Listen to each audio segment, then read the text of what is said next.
Saudara Ketua Umum Partai Demokrat Agus Harimurti Yudhoyono menyindir berbagai proyek di era Presiden Jokowi sekadar tinggal gunting pita karena sudah dimulai lebih dulu di era Presiden SBY. AHY juga menyinggung program BLT yang pada era SBY banyak ditentang tapi kini ditiru setelah harga BBM dinaikkan. Sudah bergabung bersama Kompas Petang kali ini Wasekjen Partai Demokrat Bung Irwan dan juga politisi PDI Perjuangan Adian Apitupulu. Apa kabar Bung Irwan, Bung Adian? Sehat ya? Selamat sore. Baik. Saya ke Bung Adian dulu. Bung Adian, Ya. AHY kemarin Mas AHY tegas sekali menyindir. Ya, Mbok terima kasih. Apalagi proyek yang disebut zaman sekarang ini hanya tinggal gunting pita saja, termasuk juga soal BLT BBM. Gimana Anda menanggapinya? Ya, datanya mana? Ya mungkin kan karena AHY ini belum pernah duduk menjadi pejabat publik. Jadi bisa saja dia salah membaca data-data atau tidak paham membaca data-data. Datanya mana? Jangan cuma asal bicara lebih cuma gunting pita dan sebagainya. Datanya mana? Datanya mana yang cuma gunting pita itu? Oke. Ada nggak? Jadi maksud saya gini loh. Kalau dia mau kata-katanya didengarkan orang, ketika dia bicara, kasih datanya dong. Datanya ini, pembangunan ini, groundbreakingnya tanggal sekian, gunting pita tanggal sekian, jadi tanggal sekian. Ini dong, dipaparkan. Nah, karena minta datanya mana, mari kita paparkan di sini. Silakan, Bung Irfan. Bung Irwan. Ya, Bung Adian selalu minta data, padahal data itu di depan matanya gitu loh. Ini kan program gitu ya, MP3 ini kan jelas. 10 tahun gitu ya. Bagaimana dibangun per tahunnya, direncanakan. Sekarang logikanya ada nggak rejim yang mampu 1 tahun dalam kekuasaannya langsung gunting pita. Kalau tidak ada rekam jejak dari pemimpin sebelumnya. Jadi kalau minta data, datanya banyak. Sejak 2011 saja sampai dengan 2014, 545 proyek dengan nilai 1.299 triliun dilakukan. Kalau buktinya, tol Bali, jembatan, semua itu terpampang nyata. Jadi kalau bicara data yang mana lagi? Kecuali memang itu mau disembunyikan gitu loh. Karena Bu Sri Mulyani sendiri bilang bahwa Pak Jokowi itu tinggal melaksanakan blueprint dari pembangunan infrastruktur yang telah diletakkan oleh Bapak SBY. Oke, sudah tepat atau tidak konteksnya, sudah utuh belum yang disampaikan oleh Bung Irwan Veko tadi, Bung Adian? Enggak dong. Karena Yang wajib menyampaikan data itu yang menyampaikan pertama. Sekian puluh persen cuma gunting pita, datanya mana? Jangan dia ngomong kita disuruh nyari data. Logika berpikirnya itu sudah kacau. Yang harus menyampaikan bukti dari apa yang disampaikan adalah yang menyampaikan. maksudnya Mas AHY? Bicara suka-sukanya lalu kita disuruh capek nyari data untuk mengkaji apa yang mereka bilang. Sampaikan dong. Tahun berapa, bulan apa yang dibangun. Kapan segala macam. Lalu dia coba sambungkan sama blueprint. Blueprint itu berbeda. Gitu loh. Blueprint itu cuma perencanaan. Ini dibicarakan apa? Pembangunan. Selesainya kapan? Gunting pitanya kapan? Yang mana? Jelaskan. Atau kita diskusi terbuka di hadapan mahasiswa, di hadapan kaum intelektual, kita buka data masing-masing. Susah amat sih. Oke, Bung Irwan, tadi yang dipertanyakan soal yang mana saja proyeknya, proyek detailnya ada atau tidak datanya yang waktu kemarin disampaikan oleh Mas AHY.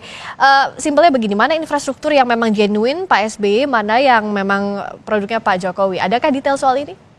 Oh jelas ada dong datanya. Maksud saya, ini loh, data yang dimaksud Bung Adian ini kan karena Bung Adian nggak paham mekanisme perencanaan. Di mana nggak pahamnya kalau menurut Bung Irwan? Loh, semua program itu perlu perencanaan, pembebasan lahan dulu, ya readiness kriterianya selesai, ya kemudian dilaksanakan sosialisasi dengan pemerintah daerah dan lain-lainnya. Pada saat misalnya mau dilaksanakan, ya sudah jelas jalan beberapa tahun infrastruktur itu kemudian tinggal diresmikan, maka masuklah periode pergantian 2014 itu. Ya di 2015 tiba-tiba bangun gunting pita untuk bandara, apakah masuk logika dalam 1 tahun bandara itu diselesaikan? gitu loh, kalau tidak ada kemudian rekam jejak pembangunan dari pemerintahan sebelumnya. Ini yang jangan dikaburkan, jangan seolah-olah simsalabim kemudian jadi bangunan-bangunan infrastruktur strategis itu, gitu loh. Kalau bicara data tentu bukan pada ruang ini mau nyebutkan satu-satu. Semua punya datanya, gitu loh. Oke, Bung Adian tadi disampaikan ada kok nggak semuanya simsalabim dan stone. Ada datanya mana? Pernyataan AHY itu beberapa hari lalu. Harusnya setelah dia pernyataan, dia presentasi datanya seperti ini. Jangan kemudian misalnya pakai pembangunan jalan tol Sumatera. Oke, peraturan presidennya baru keluar bulan September 2014. Apakah itu yang dimaksud sebagai data mereka? Apakah peraturan presiden yang keluar bulan September 2014 itu kemudian diakui sebagai 70%, 80% proses pembangunan?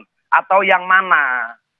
Bahwa kemudian ada yang dimulai SBY dan diselesaikan Jokowi, beberapa betul. Tapi kalau diklaim 80%, 70%, aduh, ngerti nggak sih cara ngitung persentase? Coba, Irwan. Cara ngitung persentasenya nggak ngerti. Justru Bung Adian itu selalu menghitungnya tuh absolut. Nggak pernah selalu bicara matematika rasio gitu. Jadi selalu yang salah adalah pemerintahan sebelumnya.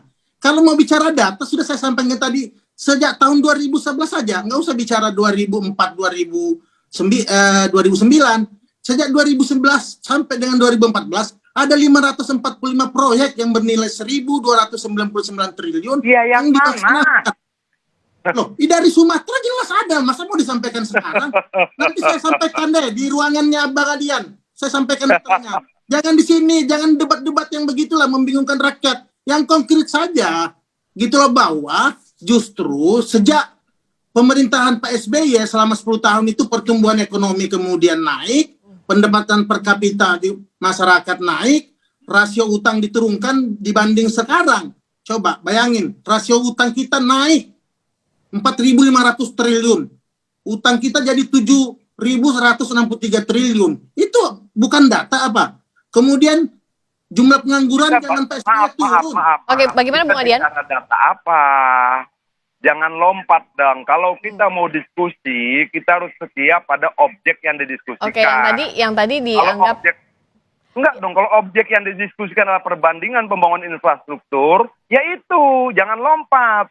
Nanti saya lompat lagi ke tempat lain bagaimana? Kalau kita bicara korek, ya korek. Kita bicara rokok, ya rokok. Kita bicara kursi, ya kursi. Jadi kalau Bung Adian melihatnya tadi data yang disampaikan oleh Bung Irwan ini mengalihkan dari soal rasio infrastruktur kah? Loh, karena mereka, kan lucu. Saya tanya data infrastruktur, yang dijawab data pinjaman luar negeri. Nanti saya bicara pinjaman luar negeri, yang dijawab data yang lain. Kalau nggak siap memaparkan data, sudahlah. Daripada mempermalukan diri sendiri. Oke, kalau yang soal BLT juga kemarin kan dibahas dan ini jadi ramai juga perbandingan BLT zamannya Pak SBY dengan sekarang pasca kenaikan BBM, Bung Adian. Apanya yang rame? Istilahnya.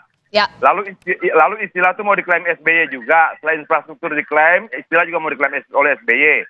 Kita bicara BLT, kita bicara tunjangan sosial, kita bicara bantalan sosial. Tidak cuma BLT, ada KIP, ada PIP, ada PKH, ada 789 program bantalan sosial yang diberikan oleh Jokowi, yang satu kepala keluarga bisa terima sekitar 1,5 juta sampai 2,5 juta tergantung dari dia punya anak atau tidak, dia punya gaji minimum berapa dan sebagainya. Itu semua diperhitungkan. Apa itu terjadi zaman SBY? Tidak ada. Sudahlah. Maksud saya begini, tadi dia bilang jangan berdebat. Ya siapa yang membuka ruang perdebatan? Yang membuka ruang perdebatan AHY kok. Saya mengerti AHY tidak pernah menduduki jabatan publik sedikit pun. Jadi kalau dia tidak mengerti bagaimana membaca anggaran, bagaimana membaca presentasi perkembangan infrastruktur dibangun, ya wajar saja. Justru sebenarnya teman-teman di Partai Demokrat jangan berikan informasi yang salah pada AHY.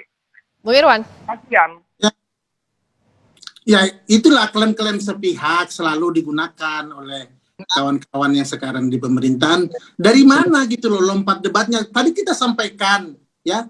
Kemudian data-datanya juga sudah disampaikan. Kemudian diminta data yang lain. Itulah selalu debat tuh seperti itu gitu, mengarahkan pemeriksa pada logika-logika yang keliru. Kalau bicara BLT, kita mengapresiasi kalau kemudian pemerintah meniru gitu. Ya, tetapi jangan lupa Bung Adian juga jangan melupakan sejarah bahwa Bung Adian juga bagian daripada yang kemudian mengolok-ngolok, bahkan mengatakan BLT itu menyogok rakyat gitu loh pada waktu itu. Jadi maksud saya, Ya sudah, kalaupun ada memang baik dari pemerintahan sebelumnya, ya mbok ya, terima kasih gitu loh Pak SBY. BLT-nya ternyata memang BLT ini adalah salah satu solusi yang kemudian menjaga daya beli masyarakat. Ngapain hari itu harus kemudian didemo, ya? Kemudian dikatakan menyogok rakyat dengan BLT ini. Pak Jokowi pun tidak suka dengan program BLT ini. Jadi kalau kemudian kita mempertanyakan sekarang, atau masyarakat mempertanyakan kok BLT dilakukan sekarang, ya wajar karena pernyataan-pernyataan itu masih ada. Coba aja dicari di internet, masih ada. Bung Adian, masih ada Ya. sisa kesakit hatian masa lalu tampaknya saat dikritik. Bukan kesakit hatian, kita sekali lagi bicara angka begini loh. Kenaikan BBM di era Presiden SBY itu 254%. Oke, itu secara persentase kita bicara pertama ya. Oke. Kenaikan BBM di era Jokowi itu 54%. Selisihnya berapa? Selisihnya 200%. Oke, dari persentase lebih tinggi persentase kenaikan di zaman pemerintahan SBY. Oke, kita bicara sekarang kedua, dari sisi angka. Dari sisi angka total kenaikan pemerintahan SBY untuk BBM Rp4.190. Kalau di pemerintahan Jokowi naiknya cuma 3.500. Oke. Apa lagi? Ayo. Jadi kalau kemudian naiknya 254%, rakyat miskin, rakyat yang peduli pada negara ini, kemudian mengeluh, marah, kecewa, sakit, wajar. Wajar dong.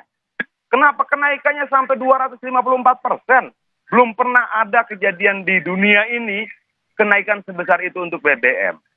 Sementara daya beli masyarakat, patokan kita adalah upah minimum provinsi, upah minimum regional.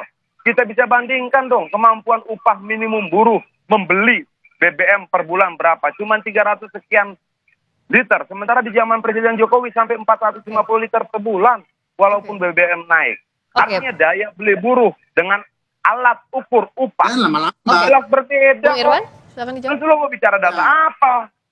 Soal persentase kenaikan, angka kenaikan juga tadi disampaikan. Itu saya bilang, matematikanya Bang Adian itu absolut yang anak-anak sekolah dasar pelajari itu. Kalau kita bicara rasio, tidak ada di rejim di dunia ini kenaikan BBM pada saat harga minyak dunia itu turun gitu loh. Pak SBY menaikkan sampai 4.500 ya di 2008. Itu karena memang pada saat itu kenaikan minyak dunia sampai 110 USD per dolar gitu. Jadi maksud saya, sudahlah sekarang masyarakat menderita ya, kehidupan mereka sengsara ya. Harga BBM ini kemudian menyebabkan inflasi, harga sembako, sektor logistik, transportasi semua naik.